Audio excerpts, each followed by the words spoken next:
আমরা যে কোনো ডিজিজ বা যে কোনো রোগ যে আমাদের শরীরের মধ্যে আসছে সেটা কিন্তু পিছনে পিছনে কারণ রয়েছে কি আমাদের খাওয়ার মধ্যে ভেজাল জিনিসটা। তার জন্যে কিছু কমন জিনিস, আমি তো সব জিনিস তৈরি করতে পারবো না, ঠিক না? তো আমি কিছু কিছু পার্টিকুলার যে জিনিসগুলো রয়েছে যেখানে দরকার আছে বাড়িতে, যেটা আমরা ফুড মানে রান্না করার জন্য যে আমাদের মশলাগুলো লাগে, আমি সেই জিনিসও মার্কেটের মধ্যে নিয়ে আসবো অর্গ্যানিকভাবে।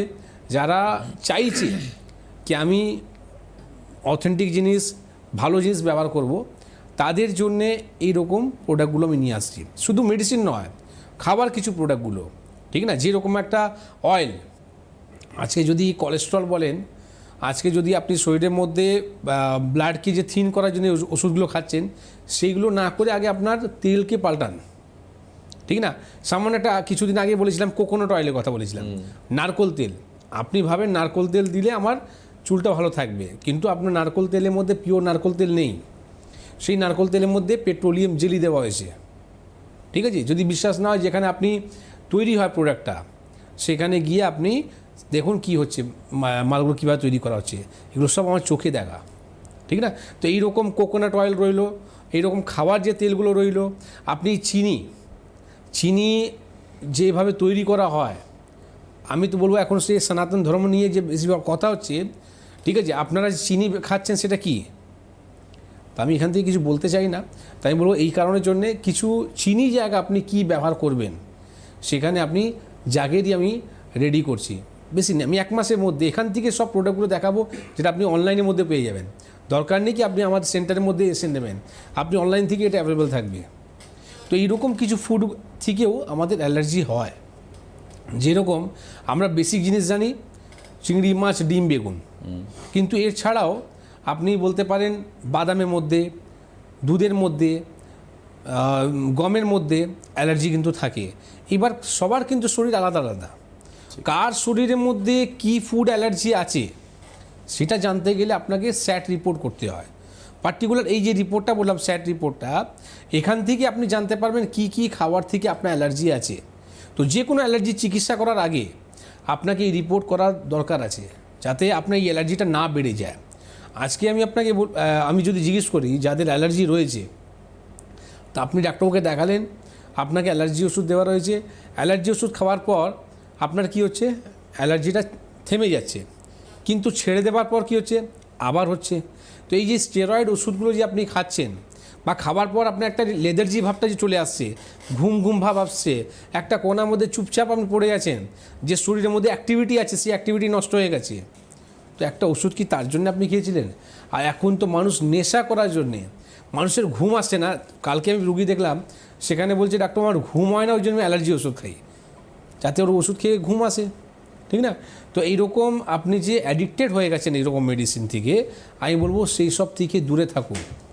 আপনার যদি অ্যালার্জি আছে, তো আইজি রিপোর্ট যদি আপনার বলতে কি ইমিউনিটি পাওয়ারটা যদি আপনার লো হয়ে গেছে, মানে আপনার শরীরই আপনার শত্রু হয়ে গেছে, মানে ইমিউনিটি পাওয়ার যেটা আছে আপনাকে স্ট্রং করতে হবে। তো সেটাকে স্ট্রং করতে গেলে আপনাকে অ্যালার্জি চিকিৎসা করতে হয়। এবার অ্যালার্জি চিকিৎসা সবাই পারে না, সবাই যারা পারে না তাদেরকে আজকে বলবো অবশ্যই আপনারা নোট করুন, কিছু হার্বসের নাম বলবো, সেটা ব্যবহার করুন, আর অ্যালার্জি রিপোর্ট আবার করান 3 মাস পর, দেখবেন অ্যালার্জিটা আপনার নর্মাল হয়ে গেল। তো এইটা হচ্ছে চিকিৎসা। কিন্তু আপনারা কি করেন, সেই ওষুধ খেয়ে অ্যালার্জিকে চেপে রাখেন, যার ফলে কী হয়, আমাদের লাংস নষ্ট হয়ে যায়। আপনার যদি আইজি লেভেল যদি দীর্ঘদিন যদি বেশি থাকে, তাহলে কী হয়, লাংস নষ্ট হয়ে যায়। এবার অ্যালার্জি শুধু স্কিন অ্যালার্জি হয় না, অ্যালার্জি আপনি দেখবেন শ্বাসকষ্ট হয় অনেকজনে আবার অ্যালার্জি বেশি থাকলে আপনার স্কিন ডিজিজ হয়, আবার অনেকজনে অ্যালার্জি বেশি থাকলে শ্বাসকষ্ট হয়। দেখবেন আপনি যদি কোনো জুয়েলারি ইউজ করলেন, আপনার সোনার যদি শ্যুট না করে, বা আপনার কোনো আর্টিফিশিয়াল যদি কোনো অর্নামেন্টস যদি শ্যুট না করে, তাতে কিন্তু আপনার অ্যালার্জি হয়ে যায়। তো অ্যালার্জি অনেক কারণ আছে, ঠিক না? তো আপনি অ্যালার্জি যদি হয়ে থাকে তো অ্যালার্জি চিকিৎসা করান, কিন্তু অ্যালার্জি যদি এরকম ফেলে রাখেন, তো এইরকম পেশেন্ট পেয়েছি কি দীর্ঘদিন আপনি চুলকাতে চুলকাতে স্কিন থেকে যে আপনার অবস্থা খারাপ হয়ে যায়, সেখান থেকে কিন্তু মানুষ স্কিন আপনি বলতে পারেন ক্যান্সার অবধি হতে পারে। তো এইরকম রোগকে ফেলে রাখবেন না, ডিজিজ একদিনে তৈরি হয় না। যে কোনো দেখুন ক্যান্সার কেউ কী বলা রয়েছে, ক্যান্সারকে বলা রয়েছে কি আপনাকে ইমিউনিটিকে স্ট্রং করতে হবে, ঠিক ওই জিনিসটাই আপনার অ্যালার্জির মধ্যে বলা রয়েছে। ইমিউনিটিকে স্ট্রং করুন। তো আপনার যদি ইমিউনিটি যদি স্ট্রং থাকে তাহলে ক্যান্সার তো দূরের কথা, আপনার অ্যালার্জি ছোটো মোটো কোনো রোগই আপনার শরীরের মধ্যে আসবে না। এবার আমি একটা কথা একটু জিজ্ঞেস করি আপনাকে, এই যে ইমিউনিটি স্ট্রংয়ের কথা ডাক্তারবাবু বলছেন, দেখুন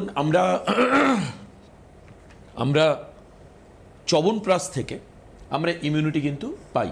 এক্স্যাক্টলি। এবং আমাকে একটু বলুন যে বাজার চলতি, আমি কোনো পার্টিকুলার কোনো ব্র্যান্ড বা কোনো সেগমেন্টের কথা বলবো না, কিন্তু চবনপ্রাশে যে অনেক রকমের আমরা শুনি যে জড়িবুটি মেশানো থাকে, অনেক রকম হার্বালস, ইনগ্রিডিয়েন্টসটাই হচ্ছে মেন হচ্ছে হার্বাল।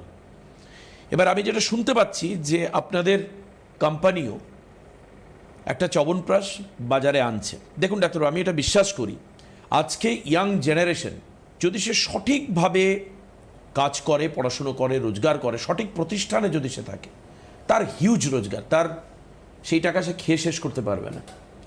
তার ইয়ারলি 12 lakhs-এর ওপরে প্যাকেজ আছে সবার। এরকম বহু মানুষ আছে, পয়সা কোথায় নষ্ট, কিন্তু দেখা যাচ্ছে তাদের ইমিউনিটি নষ্ট হয়ে যাচ্ছে।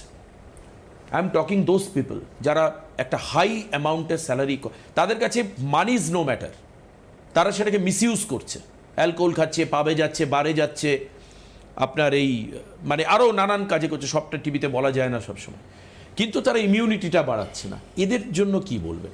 দেখুন, আজকে যদি টার্মারিক যদি কথা বলি আমরা, হলুদ, আপনার রান্নাঘরের মধ্যে যে হলুদ আছে না, এটাই হচ্ছে আমাদের অ্যান্টিবায়োটিক। কিন্তু আপনার হলুদ কি অরিজিনাল আছে? রং মেশানো নেই, কী গ্যারান্টি আছে? আমি আপনাকে বলছি, আপনারা যে ব্যবহার করেন, যতই ভালো ব্র্যান্ডেড আপনি হলুদটা ব্যবহার করুন, সেটা কিন্তু পিওর নেই। এবার আপনি বলছেন কি একটা হলুদের কথা আপনাকে তুলে দিলাম, তো ফ্রুটস ভেজিটেবলস তো অনেক দূরের কথা আছে। তো বললাম না, কিছু মশলাগুলো আমি আপনাকে নিয়ে আসছি, যে এখান থেকে দেখুন আমি কিছু হার্বসের নাম বলি। এবার সেই হার্বসগুলো আপনি যদি অরিজিনাল যদি না পান, তাতে কী হয়, আপনি খেলেন কিন্তু আপনার কাজ হলো না, ঠিক না? তো কাজ করতে গেলে আপনাকে অরিজিনাল হার্বস আনতে হবে। এবার অরিজিনাল হার্বসে জ্ঞান কটা মানুষের আছে? সব তো গাছগাছটাকে কেটে আপনারা বিল্ডিং তৈরি করে ফেললেন। তো আজকে গাছগাছরা তো কিছু নেই। আজকে আমরা জানতাম যে ঘাস, দুব, পেঁপে পাতা, তুলসী পাতা, এই যে কমন যে পাতাগুলো, হার্বসগুলো আছে, নতুন জেনারেশনের মধ্যে কেউ জ্ঞান আছে? কারো জ্ঞান নেই। তো আজকে 54 রকম যে জড়িবুটি দিয়ে যে চম্পাস তৈরি করা হয়, আমি যেখান থেকে চ্যালেঞ্জ করছি, কোনো কোম্পানি নাম নেব না, বড় থেকে বড় কোম্পানিরা যারা আপনারা সেলিব্রিটি দিয়ে যে টিভিতে অ্যাড করেন, আর চম্পাসের মধ্যে কি অরিজিনাল কি চম্পাস আছে? মানে বলবো না, কোন ল্যাবে যদি যাবেন সব ফেসে যাবে ওরা। কুমড়ো দিয়ে তৈরি করা হচ্ছে একটা চম্পাস, মানুষকে এইভাবে ঠকানো হয়। আপনারা অম্লকি কি পাচ্ছেন না? কুমড়ো মেশাচ্ছেন কেন? কুমড়ো দিয়ে একটা মানুষের ইমিউনিটি পাওয়ারটা বাড়বে? তো সবসময় তারা সাবস্টিটিউট রেডি করেছে। আজকে যে গাজরের যে হালুয়া, যদি আপনাকে বলবো কি আপনি বাড়িতে বানান, তো আপনি নিজে জানেন কীভাবে গাজর নিতে হবে, কিভাবে কোন ঘি মেশাতে হবে, কি কত প্রাইস তৈরি হবে। তো ঠিক আমি বলবো কি যে চম্পাস যে ফর্মুলাটা রয়েছে, ঠিক আছে, আয়ুর্বেদ সার সংগ্রহ বই মধ্যেও চম্পাসে ফর্মুলা লেখা আছে, কোনো আমার কাছে আসতে হবে না ফর্মুলার জন্যে। আয়ুর্বেদ সার সংগ্রহ বই যেটা রয়েছে তার মধ্যে চম্পাসে ফর্মুলা লেখা আছে, আর আপনি সেই ফর্মুলা দিয়েই বাড়িতে আপনি চম্পাস তৈরি করুন, আর দেখুন আপনার ওই চম্পাসটা আপনার 1 কেজি কত টাকা তৈরি হচ্ছে। তাহলে মার্কেটে যে চম্পাসগুলো পাওয়া যাচ্ছে, তাহলে সেটা কি? এত তো আয়ুর্বেদ বদনাম হবে না, তাহলে কি নাম হবে? আজকে যারা বলে কি আমি আয়ুর্বেদ করেছি ভালো হচ্ছে না, ভালো হবেন কোথা থেকে? আপনি তো অরিজিনাল জিনিসই পাচ্ছেন না। একটা হলুদে কত গুণ আছে, একটা হলুদকে মানুষ কত রোগ থেকে মুক্তি হতে পারে। ক্যান্সার মতন এখন বলে দেওয়া হয়েছে কি ক্যান্সারের মধ্যেও কিন্তু হলুদটা ব্যবহার করা হয়, কিন্তু আপনার হলুদই যদি ভেজাল থাকে, তাহলে ক্যান্সার কেন, কোনো ডিজিজ ভালো হবে না, ঠিক না? তো এইভাবে আমরা একটা চম্পাসটাকে রেডি করলাম, আর সত্যি বলুন এটা আমি নিজে ব্যবহার করি, আর এটা পার্সোনালি আমি ফ্যাক্টরিতে আমি বললাম কি তুমি বানাও, আমি এটা খাবো। কারণ এতদিন আমি জানতাম না, আমি অন্য কোম্পানি নিয়ে খাচ্ছিলাম, কিন্তু এখন যখন আমার নিজস্ব ফ্যাক্টরি হয়ে গেছে, আমি বললাম সব থেকে আগে তোমরা চম্পাসটা তৈরি করো। তো যখন চম্পাসটা তৈরি করার পর যখন আমাকে বললো কি এত টাকা লেগেছে, আমি তো অবাক হয়ে গেলাম, কী বলছো? তো যখন দেখলাম তো সত্যি এত টাকা, যখন খেয়ে দেখলাম তো অরিজিনাল চম্পাস কিন্তু সেটাই আছে। আর আপনি অরিজিনালিটির একটু গ্যারান্টিটা দিয়ে দিন, আমি শুনে নেব। না, এটা তো আমি বলছি এখান থেকে 200%, যে কোনো ল্যাব, যে কোনো কেমিস্ট, আপনি যেখানে চলে যান, আমি এখান থেকে ওপেন চ্যালেঞ্জ করছি আপনাকে। আমার প্রোডাক্টে যদি কোনো রকম ভেজাল যদি থাকে, আপনি যা বলবেন সেটা, ঠিক না? কেন কি আমি কি বললাম, আমার যে ল্যাব যে কেমিস্ট্রা রয়েছে পার্টিকুলার এক একটা বড়ি এক একটা ট্যাবলেট আপনার পেটের মধ্যে যাওয়ার পর কতক্ষণ পর ঘুলে যাবে এইটাও কিন্তু প্রমাণ আছে। নালে আপনি বানিয়ে দিলেন একটা এরকম শক্ত একটা ট্যাবলেট যেটা পেটে যাওয়ার পর আপনার ট্যাবলেট ঘুলছেই না, সেটা তো ক্ষতি করে যাবে, আপনি লাভের জায়গা ক্ষতি হয়ে যাবে। আমি কি বললাম, একটা ভালো চিকিৎসক একটা ভালো যদি কবিরাজ কে হয়, যারা হাত থেকে তৈরি করে। কেন কেন জানে আমি কি মিশিয়েছি। রান্নাঘরের মধ্যে যদি আপনার বৌমা যদি রান্না করছে, সে জানে আমার খাওয়ার কী টেস্ট আছে, আমরা খাওয়ার মধ্যে কী দিয়েছি, কনফিডেন্স আছে। কিন্তু সেটাই যদি হোটেল থেকে আপনি খাওয়াটা নিয়ে আসবেন, ঠিক। সেই বৌমাও কিন্তু বলে দেবে যে রান্নার মধ্যে কী আছে আমি জানি না।